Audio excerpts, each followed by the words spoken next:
देश का मिजाज ईस्ट। लेट्स माइक देश का मिजाज और खबरें ईस्ट से। बिहार में नई सरकार के गठन होने के साथ ही पुलिस बदमाशों के खिलाफ एक्शन मोड में आ गई है। बेगूसराय में एसटीएफ और जिला पुलिस के जॉइंट ऑपरेशन में एनकाउंटर हुआ, जिसमें एक कुख्यात घायल हो गया। उस पर सरपंच के बेटे के मर्डर का आरोप है। घटना साहेबपुर कमाल थाना क्षेत्र सालीग्राम और मल्हीपुर गांव की आसपास की है। घायल बदमाश तेघड़ा थाना क्षेत्र के पनहारा गांव के रहने वाले राजकिशोर राय का बेटा शिवदत्त राय है। मौके से पुलिस ने भारी मात्रा में हथियार और कैश भी बरामद किया है। घायल का इलाज बेगूसराय के सिविल हॉस्पिटल में पुलिस हिरासत में चल रहा है। पुलिस उसकी हालत के बारे में अभी कुछ नहीं बता रही है। एसटीएफ को इनपुट मिला था कि फरार बदमाश शिवदत्त राय साहेबपुर कमाल थाना क्षेत्र के मल्लीपुर के आसपास हथियार खरीदने आया है। इनपुट मिलते ही एसटीएफ की टीम वहां पहुंच गई, जिसके बाद स्थानीय थाना को सूचना दी गई।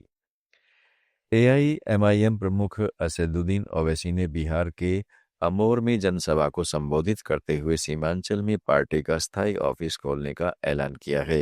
उन्होंने कहा है कि हम सीमांचल में अपने 5 विधायकों के लिए पार्टी का स्थायी ऑफिस खोलेंगे और ये 5 विधायक हर हफ्ते 2 दिन उस ऑफिस में बैठेंगे और जनता से सीधा संवाद करेंगे।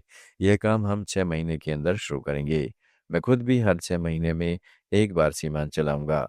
नई बिहार सरकार को बधाई देते हुए ओवैसी ने कहा, हम नीतीश कुमार की नई सरकार को बधाई देते हैं। हम सहयोग को तैयार हैं, लेकिन सीमांचल के साथ न्याय होना चाहिए। इस इलाके की अनदेखी बंद होनी चाहिए। मैं वो दफ्तर बनाऊंगा इंशाअल्लाह ताला और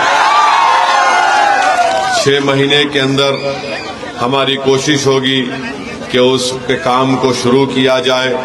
और मैं उम्मीद करता हूं कि अख्तरुल ईमान साहब हफ्ते में कम से कम 2 दिन अमूर ब्लॉक के ऑफिस में और 2 दिन बैसा ब्लॉक के ऑफिस में बैठकर आवाम से मुलाकात करेंगे, उनकी तकलीफ को सुनेंगे। दूसरी बात यह है कि रिश्वतखोरी, भ्रष्टाचार, इसका खात्मा। लेट्स माइक देश का मिजाज ईस्ट।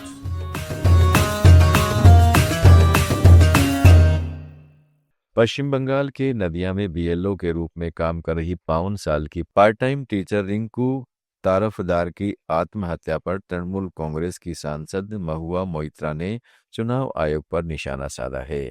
उन्होंने कहा है कि चुनाव आयुक्त ज्ञानेश कुमार सीधे तौर पर रिंकू तारफदार की मौत के जिम्मेदार हैं। एसआईआर के दबाव में उन्हें दिन रात काम करना पड़ रहा था। कल रात असहनीय तनाव के कारण उन्होंने अपनी जान दे दी। परिजनों का आरोप है कि एसआईआर के काम का इतना दबाव था कि रिंकू लगातार परेशान थी। बीएलओ का काम करते हुए उन्हें घर घर जाकर वोटर लिस्ट सत्यापन करना पड़ रहा था, जिससे उनकी तबीयत बिगड़ गई। This is a message for Gyanesh Kumar, the not so honorable Election Commissioner of India. Sir, you are directly responsible for the death of Rinku Tarafdar, female, 52 years, a part-time teacher of Vivekananda School in the Chapra Assembly constituency, resident of Krishnanagar, Shoshtitala, who committed suicide late last night under the unbearable pressure of having to be a booth-level officer in spite of being a... देश का मिजाज में फिलहाल इतना ही। जुड़े रहिएगा let's mic के साथ।